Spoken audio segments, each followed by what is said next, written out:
¿Existe evidencia de la presencia de Moisés en el antiguo Egipto?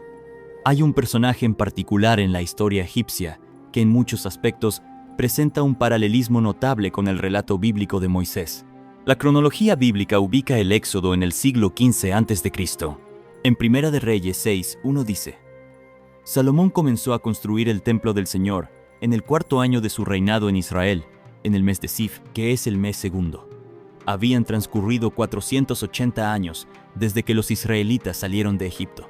El inicio de la construcción del templo de Salomón se reconoce ampliamente por el año 967 a.C. Esto ubica el Éxodo en 1446 a.C., la entrada de Israel a Canaán 40 años después, y la conquista de Canaán a finales del siglo. Este marco temporal del Éxodo concuerda notablemente con las pistas del registro arqueológico. Por ejemplo, en las cartas de Amarna, los líderes cananeos describen a un pueblo invasor conocido como Abiru, es decir, hebreos, que se apoderó progresivamente de todas las tierras. Este panorama cronológico general también coincide notablemente bien con la progresión general de la historia egipcia. Seguir una cronología alta coloca al faraón pacifista del periodo de Amarna, Amenhotep IV, o Akenatón, como el faraón durante la conquista de Canaán. Ubica a su padre, Amenhotep III, como faraón de la estancia en el desierto, y esto coloca a su padre, Tutmosis IV, como sucesor repentino del faraón del Éxodo. Tutmosis IV no era el primogénito y asumió el trono en circunstancias dudosas, como se justifica en su estela del sueño. Amenhotep II, quien tampoco fue primogénito, es nuestro faraón del Éxodo. El reinado de Amenhotep II comenzó con una furia y una conquista notables, y el faraón se hizo rápidamente famoso por su nivel de crueldad sádica. Sin embargo, se trata de un faraón del que no sabemos nada sobre la última parte de su reinado, salvo una advertencia a su virrey para que tuviera cuidado con los extranjeros y los magos. Esto, a su vez, convierte al padre de Amenhotep II, Tutmosis III, posiblemente el mayor faraón de Egipto y uno de los que más tiempo reinó, en el principal faraón de la opresión, durante cuyo mandato Moisés huyó al desierto durante 40 años. Sitúa a la madrastra de Tutmosis III, Hatshepsut, como la hija del faraón bíblica, una mujer que llegó a convertirse en una poderosa gobernante por derecho propio. Sitúa también a su enfermo marido y medio hermano, Tutmosis II, y a su padre, Tutmosis I, como los antiguos gobernantes de Egipto. Finalmente, en este esquema, se sitúa al predecesor de Tutmosis I, Camosis, como el rey de Éxodo I, quien no conoció a José. Camosis fue un faraón del sur de Egipto que inició una campaña para derrocar a los gobernantes semitas extranjeros del norte de Egipto y someter el delta al dominio exclusivo de Egipto. Camosis murió en batalla, pero el derrocamiento fue completado por su hermano Ahmose I, quien inició el Imperio Nuevo y la 18ª dinastía de Egipto. La Biblia dice que Moisés vivió 120 años y que su vida se dividió en 3 partes iguales. Pasó sus primeros 40 años como príncipe de Egipto, luego otros 40 años en Madián, y los últimos 40 años como líder de los israelitas. Moisés murió justo antes de que los israelitas cruzaran a la tierra prometida. Esto situaría su nacimiento en algún momento del reinado del faraón Tutmosis I. La familia real de Tutmosis I es sumamente interesante. Este faraón engendró una hija de la realeza, Hatshepsut, y un hijo medio real, Tutmosis II. Para asegurar el trono de su hijo, Tutmosis I, agonizante, casó a su hijo de 18 años con su hermanastra de 24. Aplicando fechas de cronología, diversos estudiosos sitúan que Hatshepsut tenía entre 10 y 15 años al momento del descubrimiento del Moisés bíblico. El reinado de Tutmosis II, con Hatshepsut como su hermana reina, no fue ni largo ni impresionante. Fue un faraón enfermizo, que no tuvo heredero varón con Hatshepsut. Sin embargo, al igual que su padre, sí tuvo un heredero varón, Tutmosis III, con una concubina. Tutmosis III tenía tan solo 2 años cuando falleció su padre. Por ello, su madrastra Hatshepsut inició una corregencia de 22 años, durante la cual se convirtió en una faraona verdaderamente notable. Una notable inscripción en la fachada de su templo en Espeos Artemidos dice, en parte, «Mis espíritus se inclinaron hacia los extranjeros». Otra inscripción describe un corazón lleno de amor.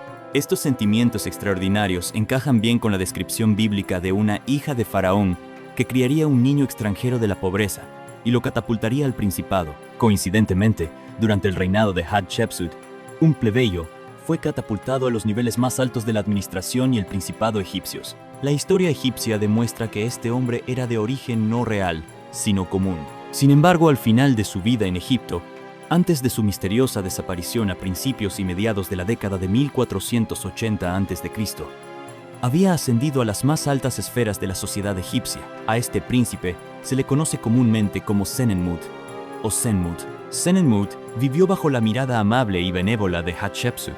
Este individuo, originalmente no perteneciente a la realeza, sorprendentemente llegó a recibir casi 90 títulos otorgados por Hatshepsut, entre ellos, príncipe heredero de Egipto, conde, único compañero, señor de todo el pueblo, jefe de toda la tierra, visir real y arquitecto real jefe. Al cuestionar si este individuo es o no el personaje bíblico Moisés, nuestra primera pregunta, por supuesto, debe referirse al nombre.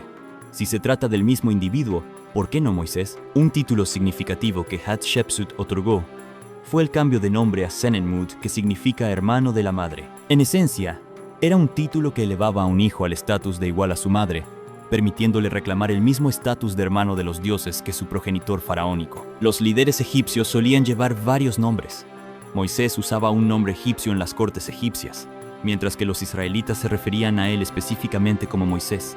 Moisés era en realidad un nombre estrictamente hebreo, en una forma vocalizada como Mashu, uno sacado, que se convirtió en Moshe, el que saca, es decir, a su pueblo de la esclavitud. Se cree que la decisión del nombre se debió a su madre, quien sirvió como nodriza contratada para la hija del faraón. Lógicamente, también requeriría buscar un nombre diferente en la historia egipcia, que se ajustara a la descripción de la vida de Moisés. Y en este contexto, el nombre inusual Senenmut tendría sentido propio de un hijo adoptivo de la hija del joven faraón, en este caso con Hatshepsut, reconociéndose figurativamente como madre y hermana. Otra interesante conexión se encuentra en el Nuevo Testamento.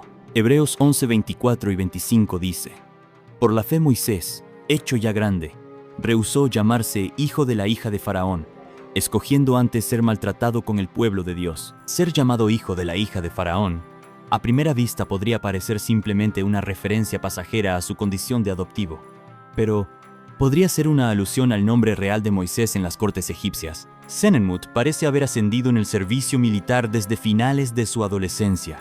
Estudiosos señalan que participó en campañas militares en la tierra de Kush, esto es, Etiopía, donde parece haber alcanzado el rango de comandante de brigada. Para quienes conocen los relatos clásicos de la vida de Moisés, esto es significativo ya que sus hazañas en Etiopía las mencionan ciertos historiadores clásicos.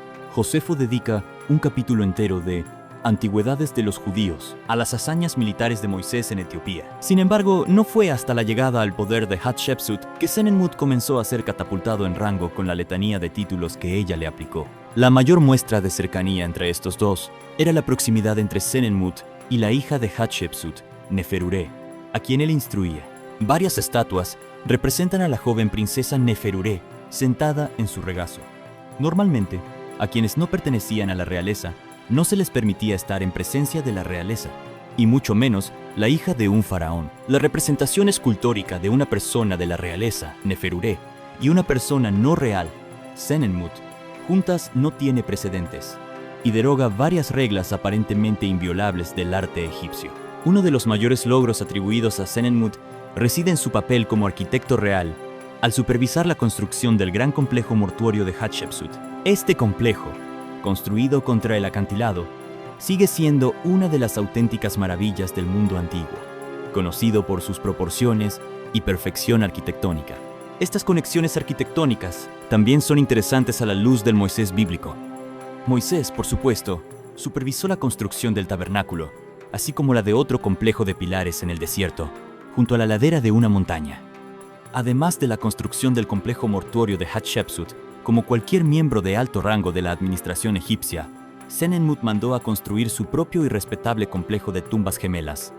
Estas tumbas contienen varias características fascinantes, como un techo detallado con un mapa estelar, el mapa estelar más antiguo jamás descubierto en Egipto. Pero Senenmut nunca fue enterrado en su tumba. De hecho, sus tumbas ni siquiera se terminaron, sino que se cerraron prematuramente. Parece que Senenmut, por alguna razón, desapareció por completo sin dejar rastro. La cronología estándar alta, que sitúa el inicio de la corregencia Hatshepsut, Tutmosis III, alrededor del 1504 a.C., sitúa la última mención de Senenmut alrededor del 1486 a.C., el año 40 del Moisés bíblico, el mismo año en que se dice que asesinó al capataz egipcio y huyó de Egipto, y aproximadamente el mismo año en que Senenmut desaparece por completo de Egipto. La desaparición de Senenmut no es el final de la historia. Tras su partida, muchos de sus monumentos e inscripciones sufrieron la maldición de la Damnatio Memoriae, el borrado intencionado. Resulta interesante que también los monumentos de Hatshepsut corriesen la misma suerte. Senenmut había sido víctima del odio implacable de alguien. Teorías anteriores que señalan a Tutmosis III como responsable, pero información más reciente afirma que él no deshonró ni eliminó ninguna de sus imágenes. Fue su hijo, Amenhotep II, el faraón del Éxodo, quien ordenó su eliminación. Sin embargo, se conservaron varias estatuas e inscripciones de Senenmut, una de las cuales lleva la extraña inscripción: el mayordomo Senenmut es quien ha surgido del diluvio y a quien se le ha concedido la inundación para que la controle, incluso el Nilo. ¿Podría ser este individuo el hombre que fue sacado del Nilo? Poco a poco, a medida que avanzaba su reinado, Hatshepsut comenzó a nombrar nuevos consejeros, muchos de los cuales eran hombres de origen relativamente humilde, como Senenmut. ¿Podría haber sido otro personaje similar dentro de esa administración el Moisés bíblico? Ciertamente es posible. Sin embargo, esta benevolencia hacia los humildes y extranjeros desapareció con el gobierno férreo de Tutmosis III y Amenhotep II, quien los borró definitivamente y emitió sus advertencias contra los extranjeros. En definitiva, sea cual sea la conclusión sobre Senenmut, la cuestión de su identidad como el Moisés bíblico no es la conclusión definitiva. Más bien, es el hecho de que este panorama general de Egipto encaja a la perfección con la secuencia bíblica de acontecimientos.